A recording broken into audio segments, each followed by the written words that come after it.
प्रभु जी, मैंने ना एक लेडीज है, मतलब हमारे ही परिचित है, मैंने उनका ऑपरेशन रुकवा दिया। उनको अच्छा जी, हाँ, क्या बात उनको है। ना फरवरी महीने से मैम उनको ना बहुत ज्यादा प्रॉब्लम थी। तो मैं अभी जब बेंगलोर आई थी तो आई थी, वैसे उनका फोन आया था कि भाभी साहब ऐसी ऐसी बात है, मेरी देवरानी है, आप उनसे बात कर ले, वो मेरी बात नहीं मान रही है। तो मैंने कहा ठीक है, उनसे बात करी तो वो जॉब करती है, उन्होंने कहा अभी छुट्टी है तो वो ऑपरेशन कराने का बोल रही है। मैंने कहा ठीक है, मुझे नंबर दो, मैं बात करती हूँ।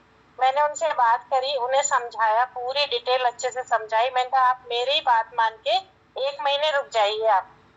मैंने कहा आप जब आपकी बाद में जो इच्छा हो वो आप कर लेना, लेकिन 1 महीने रुक जाइए। तो उन्होंने कहा ठीक है भाभी साहब, मैं आपकी बात मान लेती हूँ और मैं ना नहीं कराती हूँ, लेकिन मैं यही सोच रही थी मेरी छुट्टियां हैं तो मैं भी ऑपरेट करा लेती।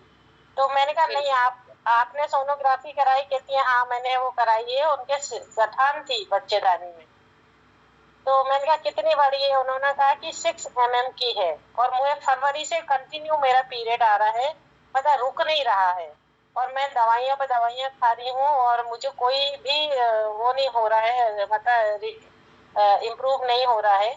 तो मैंने कहा आप सिर्फ मात्र 1 महीना मेरा ये पैड यूज करके देखिए, पीरियड आ रहा है तो नहीं आ रहा है तो। कहती है बीच में एक दिन रुक जाता है लेकिन फिर आता रहे, और इतना आता है कि मुझे ना ये पैड तो आपका बहुत पतला है, कैसे काम होगा? मैंने कहा पतले पे मत जाइए, आप यूज तो करिए।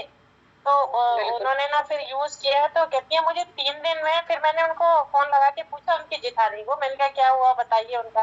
कहती है 3 दिन में उनका मतलब बिल्कुल बंद हो गया, चौथे दिन थोड़ा बहुत आया। मैंने कहा कोई बात नहीं, आप उन्हें कंटिन्यू कराइए। फिर मैंने उनसे डबल से उनका फोन मेरे पास आया कि वो उन्होंने मीनाक्षी जी ने बोला था, तो मैंने ना यूज किया उस तरीके से। भाभी साहब अभी मैं बहुत आराम है मुझे। मैंने कहा आप 15 दिन लगा के फिर आप ना चेक करवाइए एक बार जाके। तो उन्होंने ना फिर चेक करवाया तो उनकी गठान पता ही नहीं कहाँ है, क्या तो मेरे से कह रही थी कि ये ऐसा क्या है। मैंने कहा अब आप, मैंने उनको 0 से रजिस्ट्रेशन कर दिया, वो मीटिंग भी ले रही है शाम वाली। हो सकता है वो ज्वाइन करे।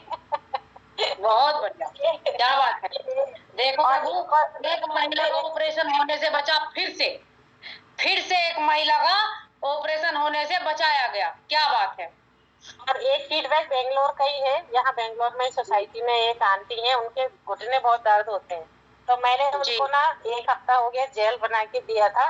तो कल वो हमारे साथ ही घूमने गए थे, संडे था, तो हम लोग क्या बच्चों की छुट्टी रहती है, बहू बेटे दोनों की।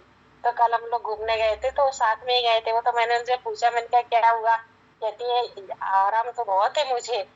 तो मैंने कहा आप जो दवाई खा रहे हो वो मत खाओ, ट्यूब लगा रहे हो वो मत लगाओ। बिल्कुल। ये जेल लगाओ आप। तो उन्होंने 3 दिन ये जेल लगाया। पहले तो वो दवाई भी खा रही थी, ट्यूब भी लगा रही थी। तो अब 3 दिन से कहती है मुझे बिल्कुल दर्द नहीं हो रहा है, चलने में रही तो उनका पैर ऐसे ऐसे लचक जाता था, आड़ा टेढ़ा पड़ जाता था पैर। हाँ, तो मैंने कहा जो ग्रीस व्रीस खत्म हो जाती है वो भी आपका सही हो जाएगा और हड्डी भी मजबूत होगी। तो एक ये फीडबैक अभी रिसेंट के ये दोनों